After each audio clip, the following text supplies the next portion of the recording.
setiap lafaz yang kita lafadzkan itu dicatat. Nanti di sini ada khilaf di kalangan para ulama. Di antara firman Allah Subhanahu wa taala, "Ma yalfizu min qaulin illa ladaihi raqibun 'atid." Tidaklah melafadzkan min qaulin, dia nakiro, satu ucapan.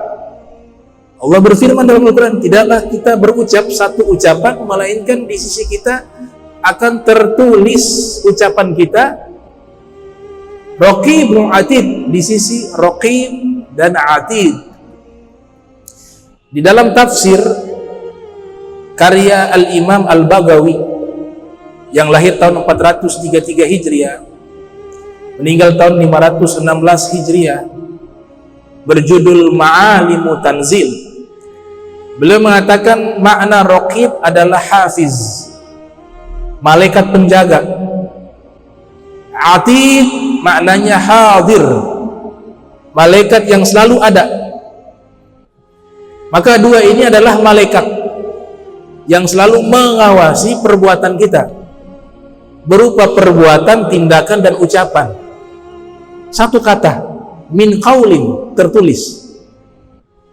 Sehingga di dalam kitab Nazmud Durar fi Tanasubil Ayati Wassuar, karya Al-Imam Al-Biqai, jadi kitab tersebut membahas korelasi antara satu ayat Al-Quran dengan ayat yang lain. Nah, di dalam kitab tersebut dihubungkan dengan ayat yang lain, wa inna alaikum lahafizin kiraman katibin ya'lamuna ma taf'alun. Jadi di antara kalian ini, wahai segenap manusia, ada dua malaikat hafizin. Disebutkan bentuk jamak, bukan hafizain tapi hafizin. Bukan dua malaikat saja, tapi banyak malaikat. Wa inna alaikum hafizin kiraman katibin. Dan malaikat-malaikat ini tugasnya apa? Katibin, mencatat amal kita, menulis amal kita. Ya'lamuna ma taf'alun. Seluruh malaikat ini tahu apa yang kalian lakukan. Kalau malaikat saja tahu, bagaimana Allah? Innahu ya'lamu sirra wa akhfa. Allah tahu yang tersembunyi, yang belum terlintas dalam hati. Allah Ta'ala mengetahui hal tersebut. Jadi malaikat ini tugasnya mencatat. Al-Imam Al-Biqai menghubungkan ayat ini dengan ayat yang pertama, ma yalfizu min qaulin illa ladaihi raqibun 'atid. Artinya raqib dan 'atid ini tugasnya mencatat amal kita, perbuatan kita, ucapan kita. Kemudian ada perbedaan pendapat para ulama, apakah seluruh ucapan itu dicatat? Di sini terjadi perbedaan pandangan, terjadi perbedaan paradigma. Al-Imam Mujahid, beliau mengatakan yaktubani alaihi hatta animihi fi maradih. Dua malaikat ini dia mencatat seluruh ucapan, menurut Imam Mujahid, yaktubani alaihi hatta aninihi fi maradi. Bahkan ketika dalam keadaan sakit ada suara rintihan, itu pun tertulis dan ditulis oleh malaikat, menurut Imam Mujahid.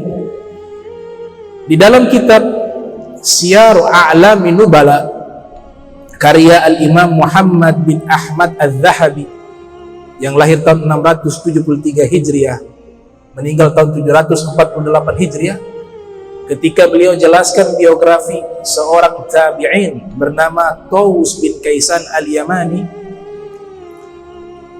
Taus mengatakan, ma min syai'in yatakallamu bihi banu Adam illa uhsa alaihi hatta aninihi fi maradi. Tidaklah sepatah kata yang diucapkan oleh anak Adam, melainkan seluruhnya terdata dan tertulis, hingga rintihan suaranya di saat ia sakit pun itu pun tertulis. Ini pendapat pertama. Jadi kita bisa mengambil kesimpulan para ulama di kalangan tabi'in dan juga ahli tafsir Al-Quran. Pendapat pertama menyimpulkan bahwa seluruh ucapan kita tertulis. Ucapan yang halal atau ucapan yang baik, ucapan yang mendatangkan dosa, ataupun ucapan yang tidak mendatangkan pahala dan dosa, itu juga tertulis. Pendapat pertama. Pendapat kedua menyatakan la yaktubani illa ma yu'dzar alaihi au yu'dzar fi. Kata Imam Ikrimah. Ikrimah ini salah satu murid daripada sahabat bernama Abdullah bin Abbas. Ya, Ikrimah mengatakan bahwa dua malaikat tersebut hanya menulis dua ucapan. Yang pertama ucapan yang mendatangkan pahala. Yang kedua ucapan yang mendatangkan dosa. Artinya ucapan yang tidak mendatangkan dosa dan ucapan yang tidak mendatangkan pahala tidak ditulis oleh malaikat. Menurut Ikrimah, ini pendapat kedua. Al-Imam Hasan Al-Basri sebagaimana dikutip di dalam tafsir Ruhul Ma'ani oleh Al-Imam Alusi Al-Bughdadi dan juga dikutip oleh Al-Imam Al-Hafiz Ibn Kathir dalam tafsirnya yang lahir tahun 700 Hijriah meninggal tahun 774 Hijriah, juga dikutip oleh Al-Imam As-Suyuti yang lahir tahun 849 Hijriah meninggal 911 Hijriah. Mereka sebutkan dalam kitab tafsir mereka pendapat dari Imam Hasan Al-Basri yang lahir tahun 21 Hijriah meninggal 110 Hijriah. Al-Imam Hasan Al-Basri mengatakan malaikat tidak akan mencatat seluruh amal kita di dua keadaan. Ala halain, innal malaikata yajtanibunal insan ala halain. Itu pernyataan beliau. Sesungguhnya malaikat akan menjauhi manusia di saat dua keadaan. Yang pertama inda ghaitih, dan yang kedua inda jima'ihi, di saat mohon maaf buang air besar. Malaikat tidak ikut masuk. Dan yang kedua di saat berhubungan suami istri, inda jima'ihi. Di saat dua keadaan tersebut, malaikat yang ingin mencatat amal kita, mereka tidak mencatat pada waktu itu. Tapi ingat, bukan berarti di saat itu tidak terdata amal kita. Malaikatnya tidak ada, tapi anggota tubuh menjadi kamera yang selalu ada. Al-yawma nakhtimu ala afwahihim wa tukallimuna aydihim wa tashhadu arjuluhum bima kanu yaksubun. Anggota tubuh yang menyaksikan apa yang kita lakukan. Bahkan di dalam Al-Quran disebutkan juluduhum, kulit-kulit mereka juga menjadi saksi. Dalam kitab Mu'jam Mufradati Al-Fadhil Quran karya Al-Imam Ar-Raghib Al-Asbahani menyebutkan bahkan pori-pori juga menjadi saksi. Berapa banyak pori-pori di tubuh kita ini bisa menjadi saksi di hadapan Allah Subhanahu wa taala atas apa yang kita perbuat di dunia ini.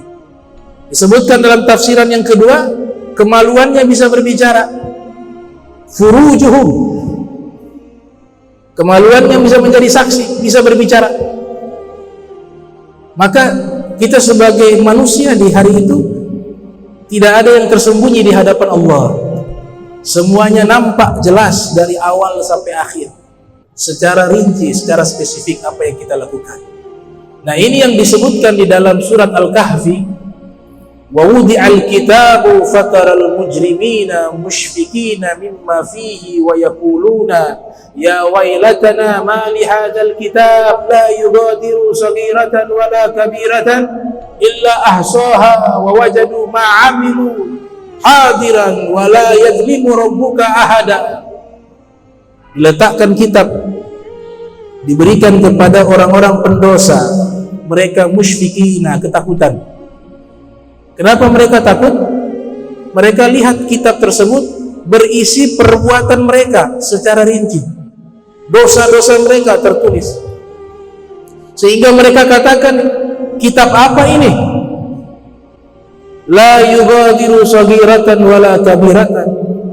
Amal yang sekecil apapun tertulis, yang besar juga tertulis. Al-Imam Auza'i ketika menafsirkan ayat tersebut mengatakan yang kecil itu apa? Tabassum, senyuman itu tertulis di dalam buku amal. Sehingga Nabi SAW mengatakan, la tahqiranna minal ma'rufi syai'a walau antalqa ahaka biwajhin talik.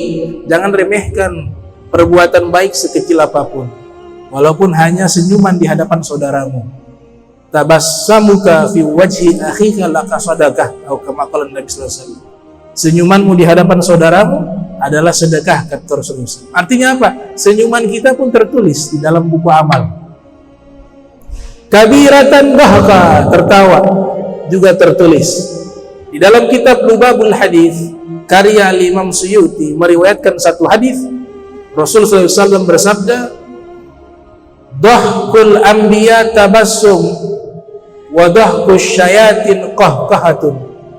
Tertawanya para nabi adalah senyuman, dan tertawanya syaitan adalah terbahak-bahak. Jadi senyuman pun tertulis. Bagaimana dengan dosa-dosa yang besar?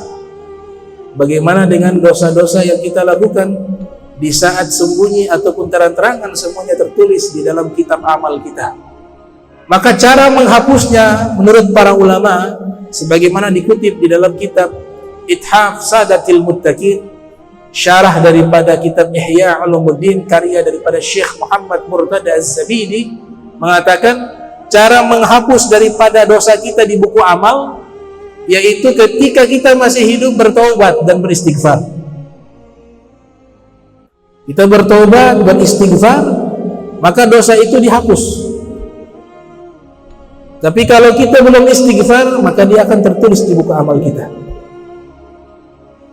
Jadi luar biasa ini lisan, ya, sehingga menyebabkan banyak manusia terjerumus di dalam dosa karena sebab lisan. Berapa banyak dosa yang sumbernya dari lisan? Bohong.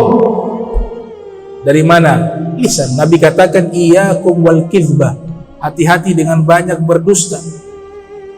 Fa innal kizba yahdi ilal fujur. Karena bohong itu membawa kepada dosa, kata Nabi. Wa innal fujur yahdi ilan nar. Dan dosa membawa kepada neraka. Bohong dari mana sumbernya? Lisan. Dosa berikutnya dari lisan apa? Ghibah, menggunjing. Wala yaghtab ba'dukum li ba'din ayyuhib ahadukum ayyakula lahma akhihi maita fakarihtumu.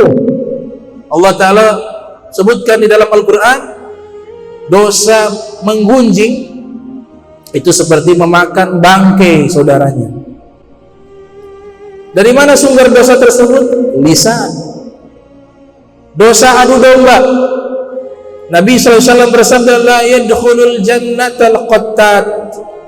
Tidak akan masuk surga seorang tukang adu domba, seorang provokator.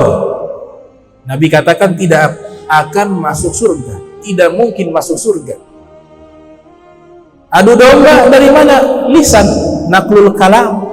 Definisi adu domba, naklul kalam, memindahkan ucapan di antara dua pihak untuk menyebabkan permusuhan. Lisan. Sumpah palsu. Wallahi, banyak bersumpah tapi palsu, bohong, dari lisan. Jadi begitu banyak dosa lisan sehingga seorang ulama besar bernama Al-Imam Abu Thalib Al-Makki dalam kitabnya Khutul Qulub ada membahas bab khusus tentang dosa-dosa yang sumbernya dari lidah. Dan juga Al-Imam Ibnu Hajar Al-Haytami di dalam kitab Az-Zawazir an Iktirafil Kabair juga menyebutkan bab khusus tentang dosa-dosa yang disebabkan oleh lisan. Juga Al-Imam Az-Zahabi dalam kitabnya Al-Kabair juga bab khusus yang menyebutkan tentang dosa-dosa yang sumbernya berasal dari lisan. Jadi luar biasa ini lisan, lidah. Al-Habib Abdul Haddad mengatakan bentuknya kecil tapi dosanya besar. Al-lisan jurmuhu sagir wa jirmuhu kabir. Lidah itu bentuknya kecil tapi dosanya besar. Au kama qala Al-Habib Abdul Haddad.